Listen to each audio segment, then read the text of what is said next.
ಹೇ ಲೋಕಮಾತೆ ನಿನಗೆ ವಂದನೆ ವಂದನೆ ಭವದಿ ವೆಂದಿಹ ನಿನ್ನ ಮಕ್ಕಳ ಸಲಹು ಜನನಿ ಬೇಗನೆ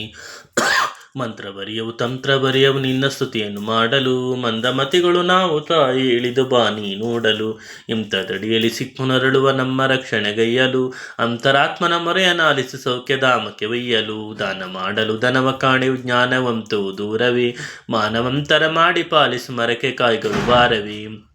ಮನಸ್ಸು ಚಂಚಲ ತನುವು ದುರ್ಬಲ ಶಾಂತಿ ಎಂಬುದ ಕಾಣದೆ ಗಾನವರಿಯದ ಭಜನೆಯಾದರೂ ಮಾಡುತ್ತಿರುವೆವು ತೊರೆಯದೆ ಚಂಡಮುಂಡರ ಕೊಂದ ಸುರನು ರಕ್ಷಿಸುತ್ತ ನೀ ಚಂಡಿಯೇ ಬಂಡ ಮೈಷನ ಮೆಟ್ಟಿ ಜಗದಲ್ಲಿ ಮಹಿಷಮರ್ದಿ ನೆನೆಸಿದೆ ಕೆಂಡವಾಗಿನಿ ಶುಂಭರ ಹರಣಕೊಂಡಿ ಹೆರಣದಲ್ಲಿ ಬಂಡ ನಡಗಿಸಿ ರಕ್ತ ಬೀಜನ ಶೌರ್ಯ ಮೆರೆದಿ ರಣದಲ್ಲಿ ಜನನಿ ಮೂಕಾಂಬಿಕೆ ನಿಮ್ದನೆ ನೃತ್ಯನೆವರವನು ಜನಕ್ಕೆ ಪ್ರೇಮ ಜನ್ಮವಿಲ್ಲದ ಸಸ್ತೆಯಾಜ್ಞೆ ಜಲುವನು ಜೇನು ಹಾಲಿನ ಮಧುರ ಸಂಗಮದಂತ ಬಾಳಿನ ಸವಿಯನು ಜನ್ಮದಾತೆ ಮಮತೆಯಿಂದಲೇ ಉಣಿಸು ಶಾಂತಿಯ ಸುದೆಯನು